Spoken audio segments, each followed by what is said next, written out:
Okay, so I thought I would make a video about Compassion Key and what I love about Compassion Key. I just went through a Compassion Key clearing process myself, and I hadn't done that in a while, and I've just remembered its power. So it's a good time to talk to you about it. So Compassion Key was developed by a man called Edward Mannix, and I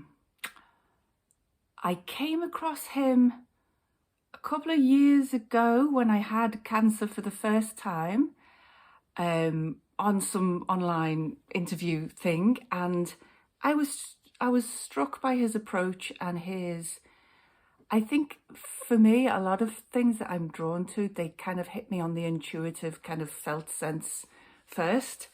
And I basically loved the calm tone of his voice. And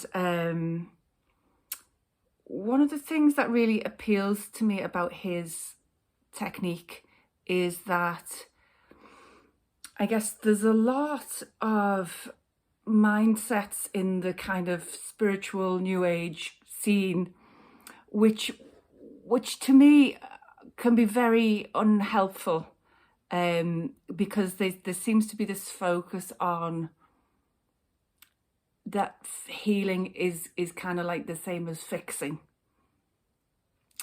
and particularly for those of us who are kind of like very into the spiritual stuff. I wonder, is it a necessary phase that we all go through, or something where it's like once we figure out, okay, we've got all of this kind of junk in our minds and our bodies, all of these unhelpful beliefs and holding patterns and whatever, that we've got to clear. And then we kind of go for it like hell for leather. And I think that probably is a necessary phase, actually, maybe, that we go through, because there's that, I suppose there's that, you're aware of things that you weren't aware of before. So there's an excitement with that, and maybe a sense of, things can be different, my life can be different. But yeah, over time, I guess, if you've got that fixing approach, you set up this situation where you start viewing yourself as a problem, or, you start viewing your physical health issues as, a problem in the sense of, what have I done? What am I not doing right? What am I doing wrong that I'm still ill?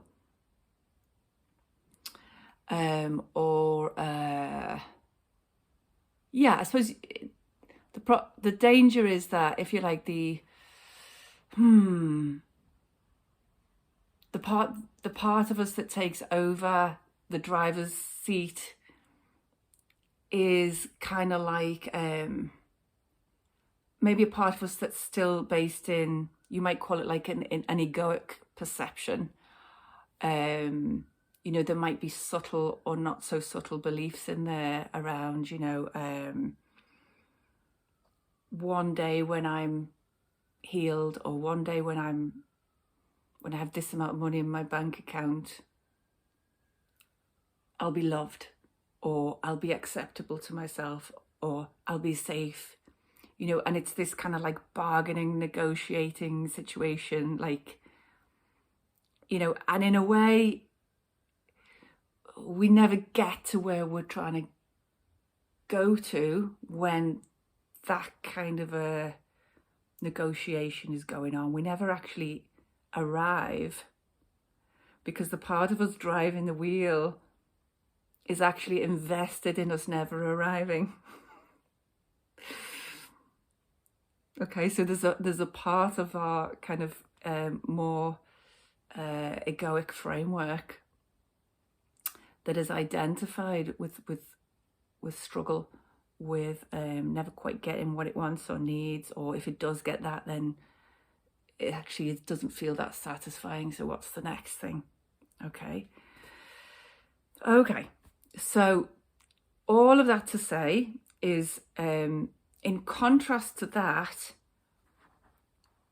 what I love about Edward Mannix's approach is that he's working with the energy of compassion, which there's plenty I could say about compassion, but just to describe it in a kind of felt sense,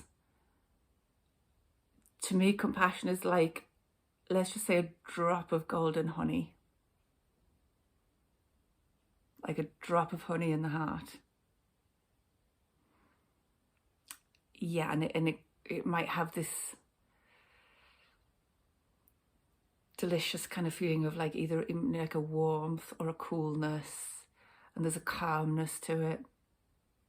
So that's the energy, that's the frequency. And then the approach is to basically offer this nectar, this honey of compassion to any parts of the self that have been stuck somewhere outside of that compassion up until now. So parts of the self, parts of the psyche that,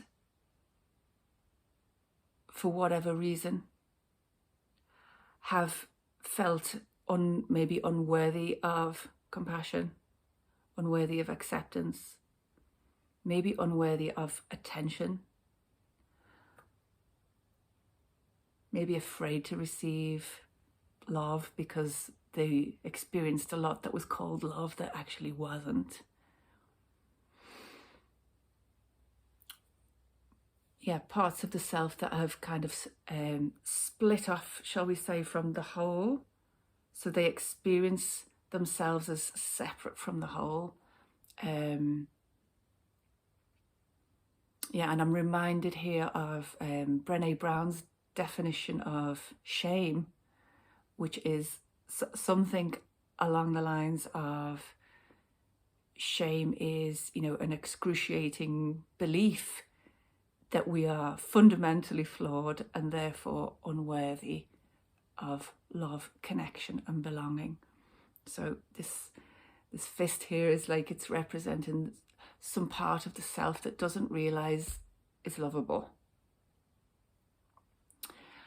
And so the compassion key technique is basically to use subtle, attuned awareness and presence to meet and speak with these parts that have been kind of stuck in isolation or stuck in pain. And he recommends using the phrase, "I'm so sorry." So an example might be, "I'm so sorry you're isolated. I'm so sorry you're scared. I'm so sorry you've been stuck in a dark place and you don't know how to help yourself. I'm so sorry you don't understand what you did wrong. I'm so sorry nobody's ever spoken to you before. I'm so sorry nobody's ever cared about you before." So it's this kind of thing. And so what I've just said, that might, that's an example of what I would call kind of like a thread. So it's like a thread of these compassion statements. And then if we were working together in a session, we would kind of take lots of pauses. And I would ask you to check in with how you're doing, what's happening in your body, what sensations you're noticing. And we would kind of pause and check in and see if there's been any small shifts in terms of how you're feeling or how this part is feeling. And, you know, sometimes we go through a bit of a process. Things can kind of feel more intense, more painful for a while, and then something might shift. And really our aim, you know, the language that we use is really important, because we're kind of aiming to almost like hit the bullseye, like hit the nail on the head in terms of finding the exact right words, so that this part that's been stuck feels like finally understood, like finally someone gets it, finally someone understands what I've been through. Yeah. And so what we're doing, we're basically honoring the subjective reality that this part has experienced. You know, they say that a lot of what really creates trauma that kind of hangs around in the body is not necessarily the traumatic event always, but how it's handled afterwards. So let's say we have a difficult experience, but straight afterwards we're met with all this love and unconditional support and all this help and a lot of help to digest what's happened and a lot of care. It's much less likely that initial distressing experience is going to register in the body as as something that was overwhelming. The body might actually remember the experience of being loved and held even more so than the distress, potentially. Okay, so by honoring the subjective reality of what was experienced, we're not really saying like this is the truth of what happened, even though it might be the factual truth as well. We're really honoring the fact of this is the truth of how you experienced it. This is the truth of what you experienced. This is the truth of how it felt for you. Yeah, this is the truth of how it was for you. And I just find this really beautiful and really much more effective than that other approach, which is the fixie kind of approach.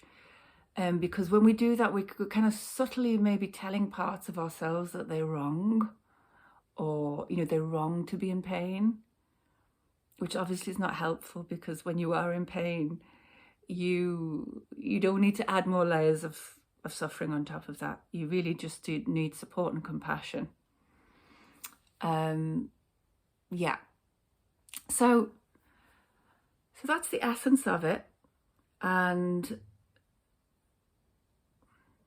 yeah, so when I'm working, let's say we haven't worked together before, it'd be a good idea for us to just have a bit of a chat, one of my free 20-minute discovery calls, just so I can get a sense of where you're at and what you're kind of needing at the moment. And you can ask me any questions you like about Compassion Key. And yeah, I suppose there's different places we can go with Compassion Key. So in essence, where we always begin is I'm basically mirroring back the information that you bring me.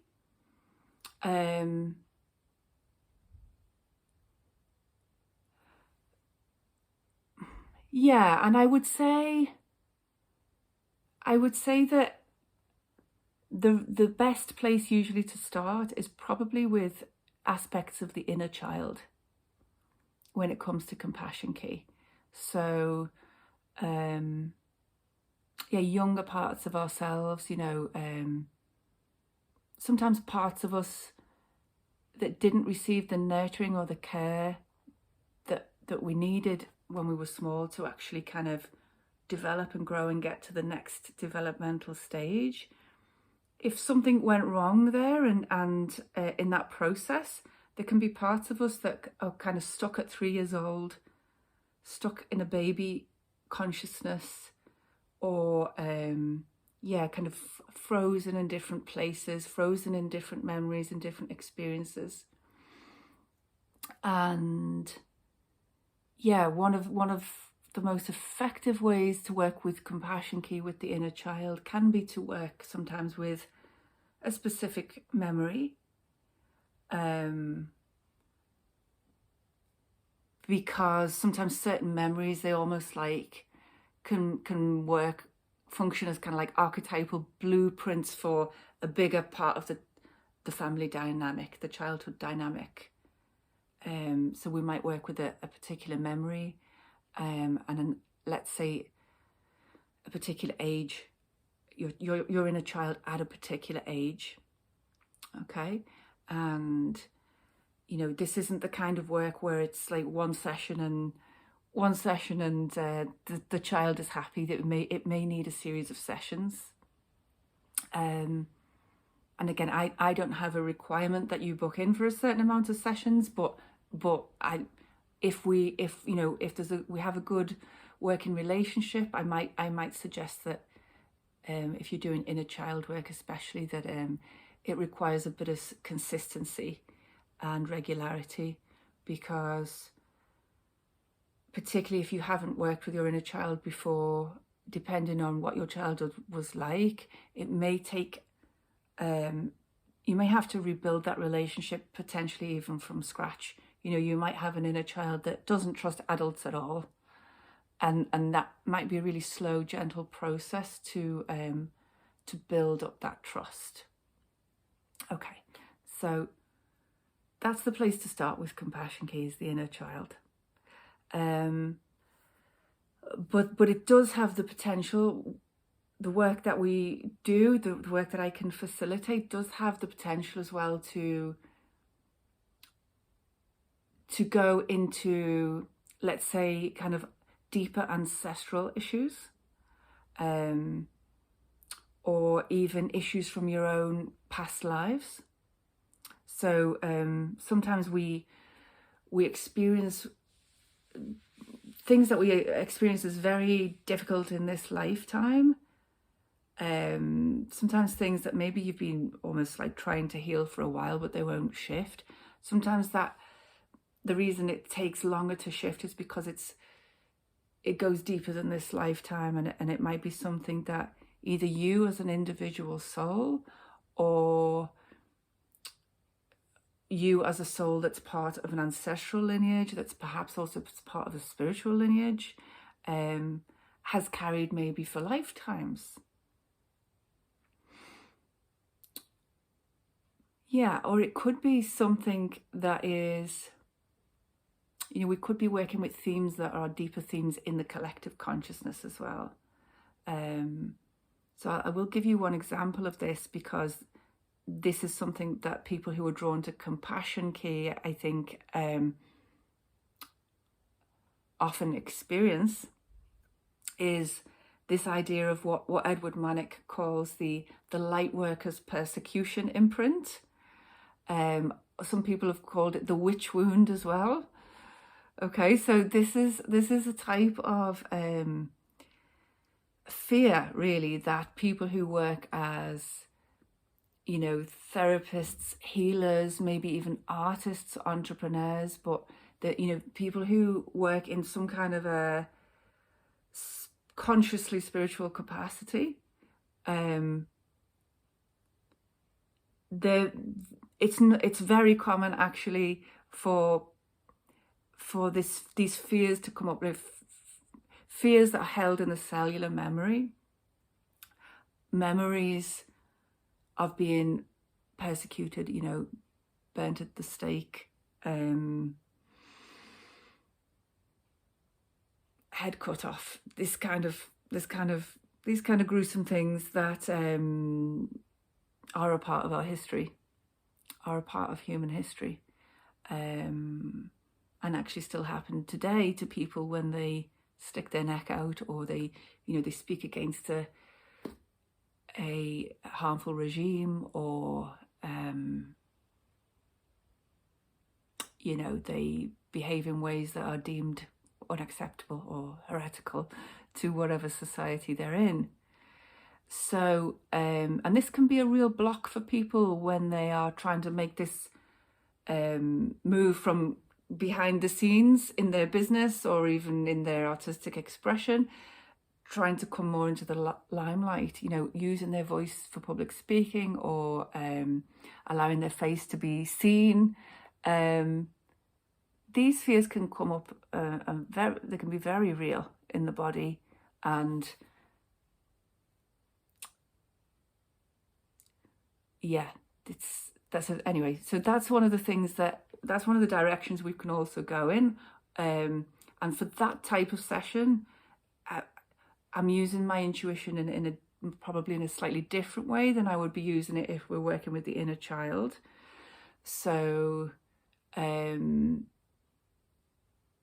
yeah, I'm still using that attuned presence, but I might be drawing on my own, you know, my own faculty of clairaudience, clairvoyance, in service of where we need to go with it. Okay, because obviously when we're going into, when I'm tuning into your inner child, I can do that through my bodily felt sense. I can sort of energetically sense your inner child, shall we say. When we're going deeper into history, deeper into the cellular memory, then I have to engage my intuition in a different way. And it's a co-creation as well. So I might be, you know, suggesting phrases for you to repeat after me. You know, I'm so sorry you were burnt at the stake. But again, we're getting into the nuances, and you might come back to me and say, no, you know, that phrase wasn't quite it. It's this. It's actually this. You know, so we're working with trying to get it exactly right, so that piece of your soul, that soul fragment, feels seen and understood, and then can move on to wherever they're supposed to be, whether they're supposed to cross to a higher dimension or reintegrate into your body. We facilitate that shift that actually happens very organically once the conditions are right. Okay, so bit of a long video there, but there was a lot to cover. And of course, if you do have any more questions, we can always arrange one of these chats and you can ask me more. Okay, thank you.